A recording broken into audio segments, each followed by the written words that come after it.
Hello and welcome to the Story Behind the Stories, your weekly look at the pages of the Neepawa Banner Press. Thank you very much for taking a little bit of your time and spending it here with us on NAC TV. I'm Eoin Devereux with the Banner Press, welcoming you to this final April edition of the newspaper and of this program. Joined this week by owner, operator, and editor for the Banner Press, as well as the Verdun Empire Advance and the Rivers Banner, Ken Waddell. Ken, good to have you here this week. Good to be here. And it's perfect timing to have you here this week because you do have that political affiliation and that political background and knowledge that's going to be able to walk all of us through all the things that we're going to be talking about the upcoming federal election. If you pick up a physical copy of this week's Banner and Press, you're going to see it is very much packed page to page with election information. If you are an undecided voter in the Riding Mountain District, this is what you need, because we were able to take an opportunity. We asked each of the 5 candidates in Riding Mountain the same 5 questions. We wanted to get their answers. We wanted to get their insights on what they think is very important. And insightful indeed, in my opinion, Ken, because they really did come up with some very different answers from all these questions. That's good. People do have a choice in this election, 5 choices in fact. That's kind of pretty good. 5 candidates, 5 questions, 5 choices.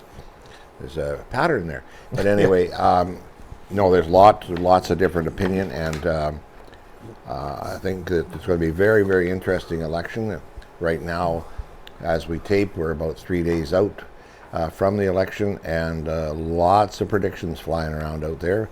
But you were saying before we came on air, we'll be done with elections for 5 years. My first prediction is I don't think so. Yeah.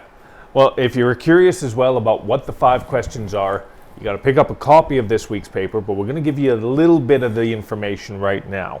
Those 5 questions that we asked each of those candidates were: first, why do you think you would be the best representative in Ottawa for the Riding Mountain constituency? Pretty basic, straightforward question they all should have been able to answer.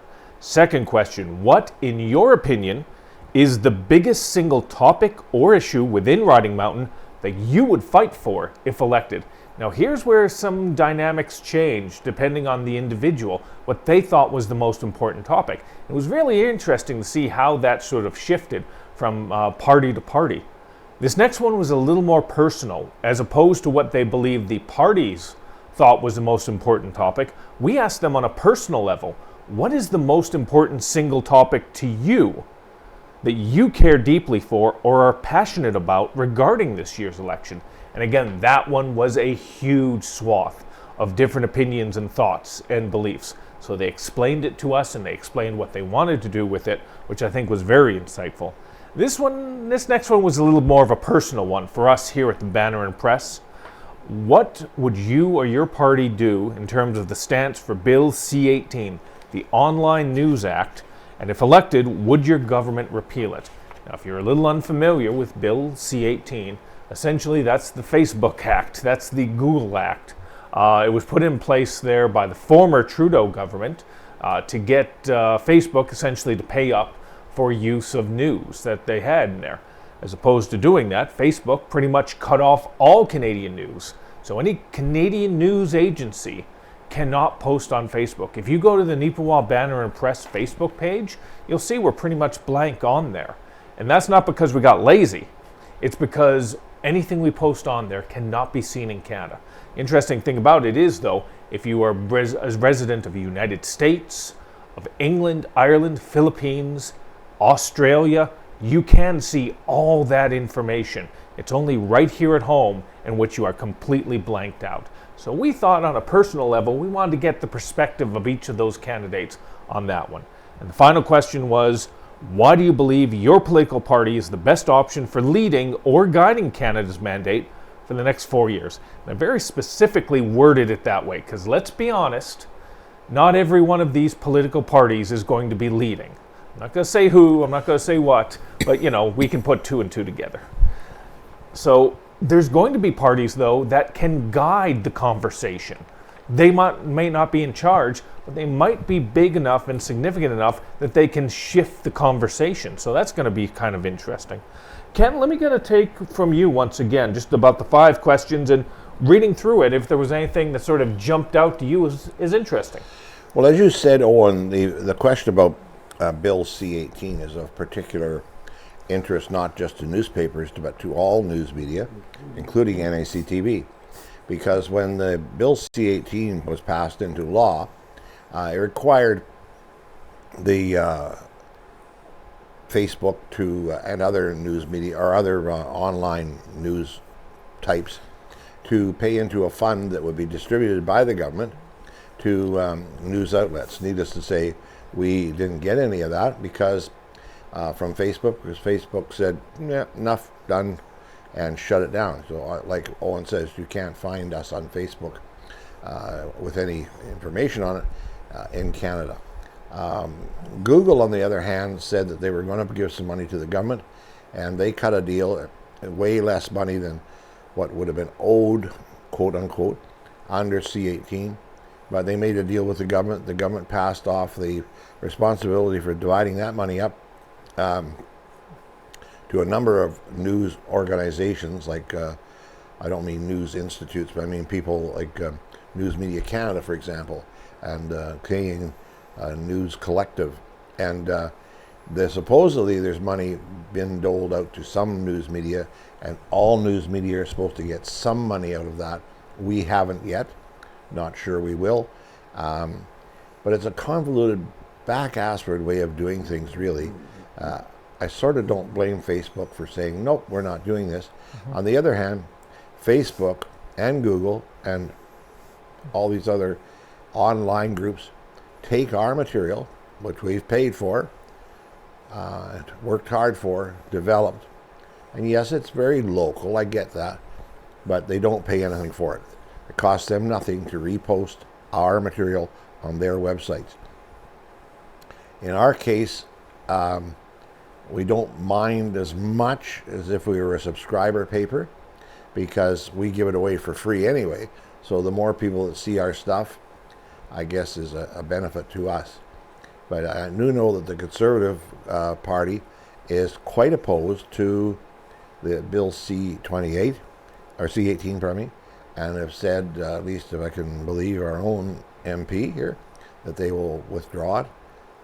The other thing, though, is that they have pledged, though, to keep $25 million worth of advertising into local journalism initiative program, which NACTV has been able to benefit from. But it's stalled out right now because that program kind of ran out of money. And we'll see whether the Liberals or the Conservatives or both put some money into that.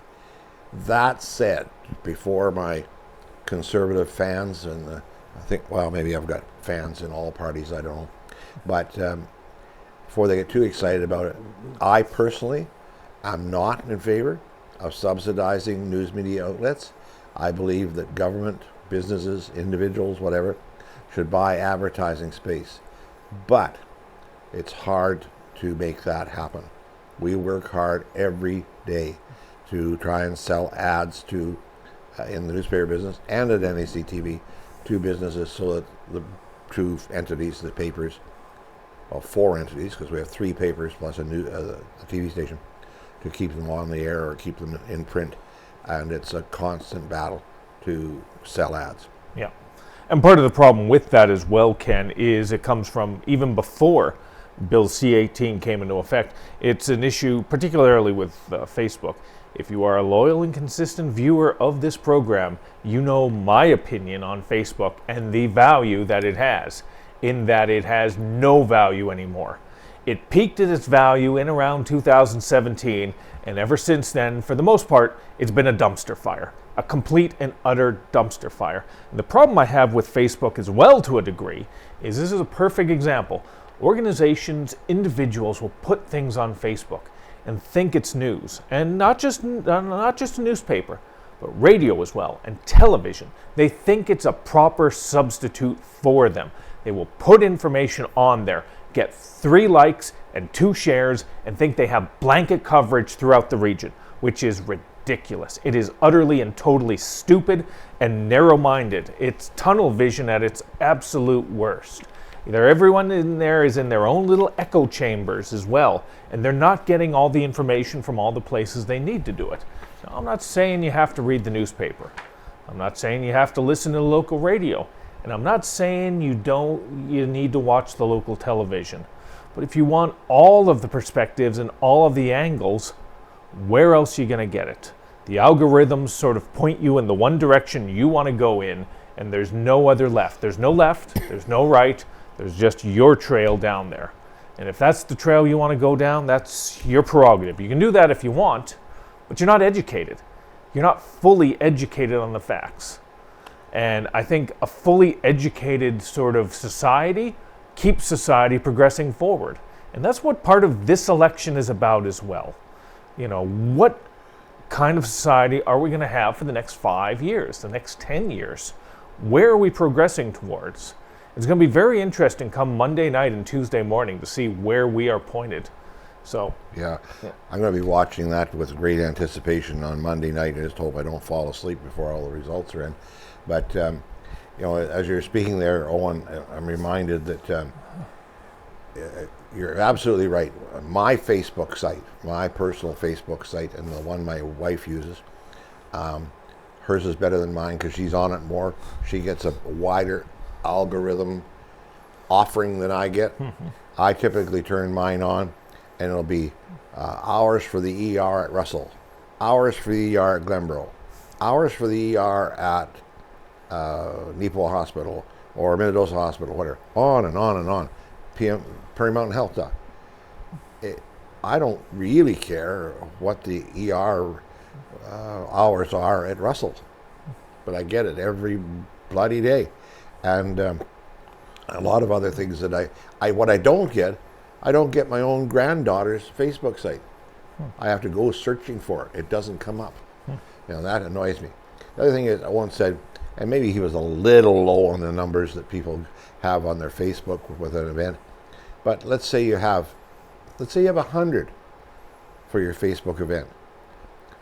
The Neepawa Banner Press, the Verdant Empire Advance, and the Rivers Banner combined are accessed by 25,000 people. 25,000. NAC TV is accessed by 500,000 homes, which means close to 1 million people. Now, is everybody watching NAC TV on their cable channel? No, but there are thousands and thousands of people. I hope not, because I've said some things on this program over the years that are really going to get me in trouble with a lot of people if they're all watching. So, oh God, now I got stage fright because you put the numbers in perspective for me, Ken.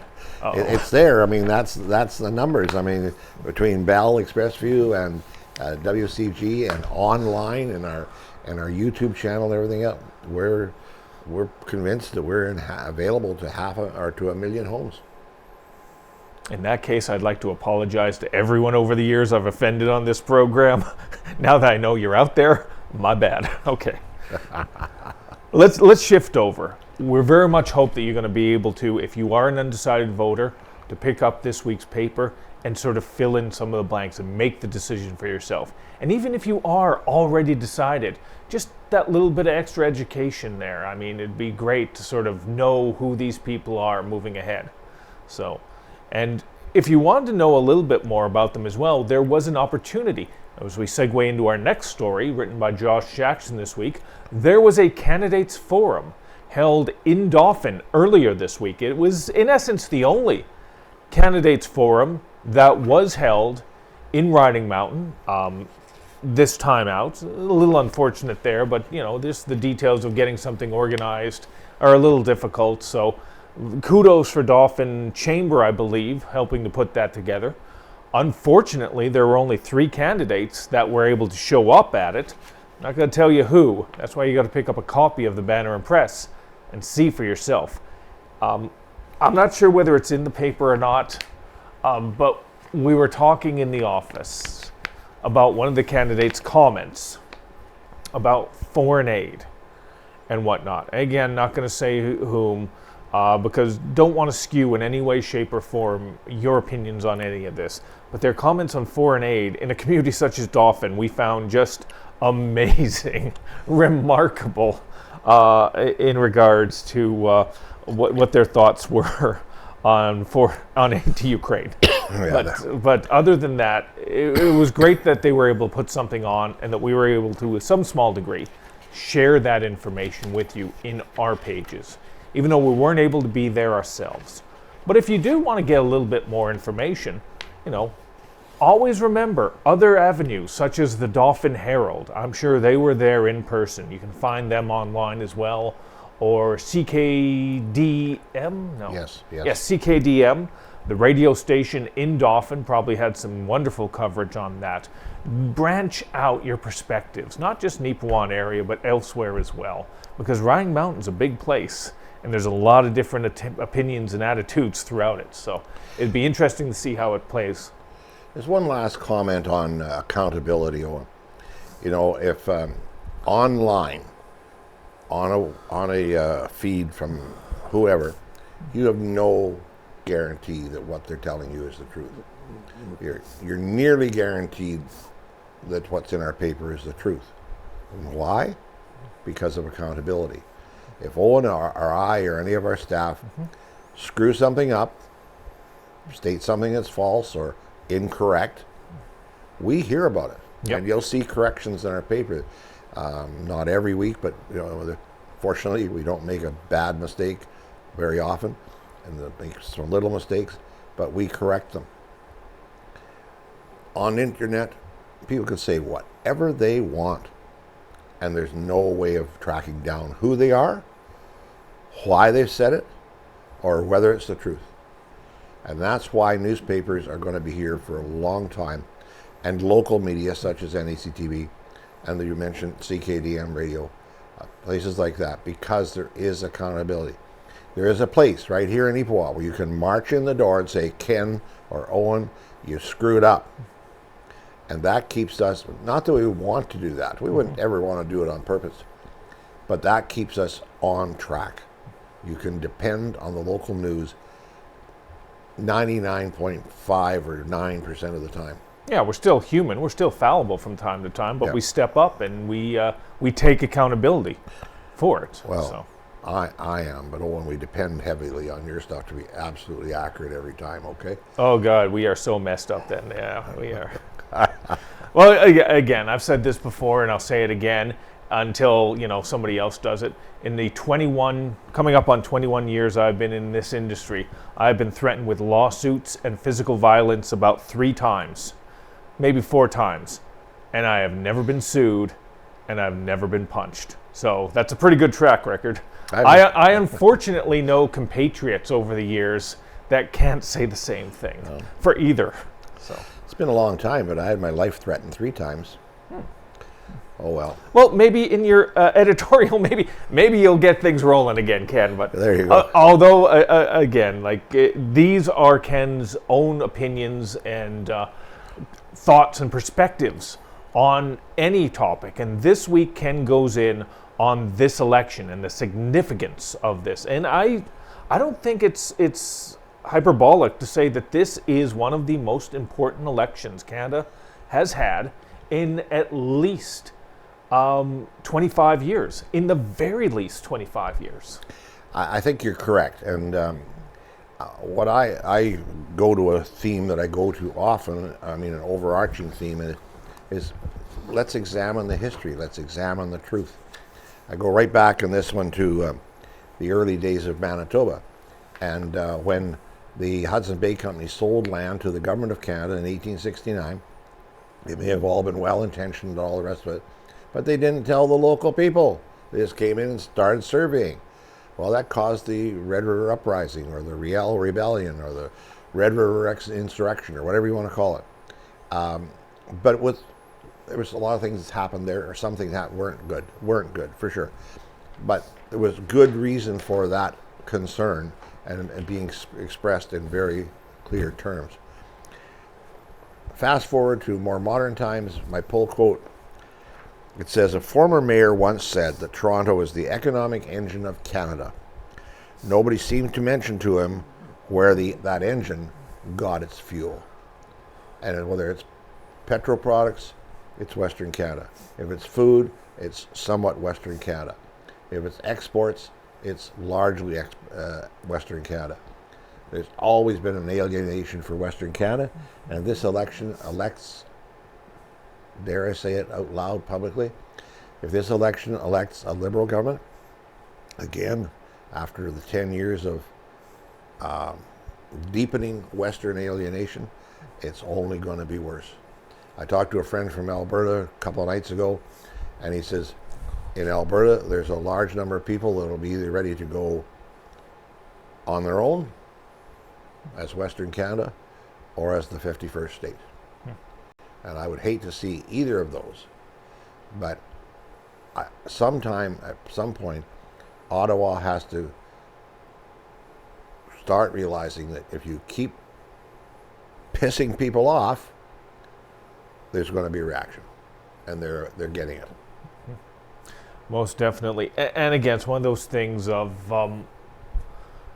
Canada's a large nation, and sometimes we get in within our own communities thinking the significance or importance of our own communities. Like, there is a whole different atmosphere in Ontario comparatively to Manitoba, comparatively to Alberta, comparatively to Quebec.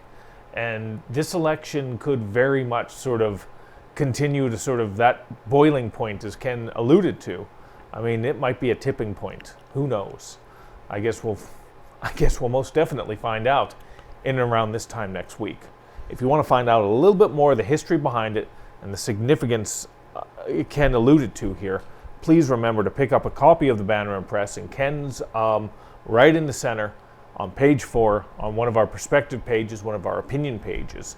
Maybe you agree, maybe you don't. That's why it's always important for you to interact with us in some way, shape, or form. So, all right, let's move over from the election. We have spent so much time talking about the election into something a little bit different, a little more localized. Town of Neepawa recently put together and released its financial plan for 2025. This is their budget for the year, some of their signature spending points, some of the things they really want to put some attention on. But for you and me, you know, the average person, all we really care about is, okay, how much am I paying in income taxes? Well, you know. Residential tax. Residential tax, yeah. How much are you paying in that? You're paying a lot more. Or you're paying a lot less. Way less. Way less. Or you're paying about the same. It really got to depend entirely on your assessment, or whether you have an assessment this year. This is the part of the job I always hate, for the most part, Ken, is the numbers. Because this year, it could be one or the other or something in between. It's all individually based. It is every year, but this year more than ever, because of the significance of potential reassessments. Well, one bit of good news, I guess, out of the town is that there's a huge increase in the actual assessment dollars, because, and it was, it had to come because 40, 50 new houses on the tax roll for 2024 in the 2024 assessment that weren't there in 2022, 2023. And that's basically the CN property, plus some other new construction. So there's more assessment to assess the taxes on. So hopefully not too many people will be caught up in the, oh my God, my taxes are way higher. If your taxes are way higher, we'd like to hear from you if you care to tell us about it, because it'd be interesting to write about that and see why are my taxes so much higher than the year before, if in fact that happens. And again, to correspond with that as well, the mill rate, which essentially calculates the amount of the property taxes, staying exactly the same as it was last year.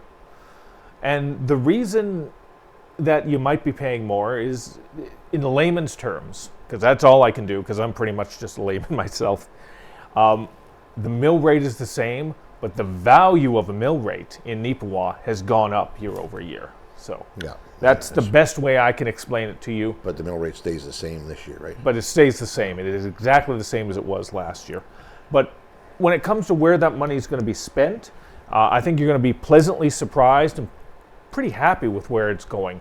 A large chunk of it, roughly about 38%, is going to be going towards roads. New roads, of course, obviously. The extension of Hamilton Street is going to be a massive project that is going to take up a lot of money. But they do have some big plans to fix some roads that do have issues. Adelaide, if I remember off the top of my head, is one they really want to look after. And Mill Street as well. And if you're from Neepawa surrounding area, you know exactly the one I'm talking about. We know. We get it. And they're going to be fixing that up. And none too soon. I'm very glad to see. And so that's going to be something interesting that I'm sure we'll have to talk about in the future. So, we sure will. I wish there was a little more time for us to go in, but we only got about 2 minutes left. And that's why you always got to pick up a copy of the newspaper. There is so much more. 24 pages in our A section, and then a B section for our Farmer's Advocate. Ken Waddell has some stories in there on our front page of the Advocate. Joshua Jackson as well went over some things. We've got some details on a few ag-related topics. That's why it's important to pick up a physical copy of the paper and go through it when you get the chance. Always remember, over 30 communities throughout Western Manitoba have physical copies of the Banner Press, including Brandon. There's so many different locations in Brandon where you can pick it up. And if you're not able to, you're always able to get it online at mywestman.ca. And again, that is My Westman and the Neepawa Banner as well. And Rivers Banner and Verdant Empire Advance as well. Yeah. So, thank you as always. If you have any story suggestions or ideas for us, now that the election is essentially done with, we're going to have to come up with our own ideas. So, if you have any story suggestions for us, always remember you can give us a call over at 476-3401 or send us an email at news@neepawabanner.com. That pretty much takes up the half hour. So, thank you, Ken, as always, for taking a little bit of time. Good to be here. Good to be here. Once again, and thank you. We appreciate you tuning in each and every week right here on NAC TV. And we appreciate you even more for the Neepawa Banner and Press. Your commitment, your support keeps us here. Thank you as always, and have yourselves a great weekend.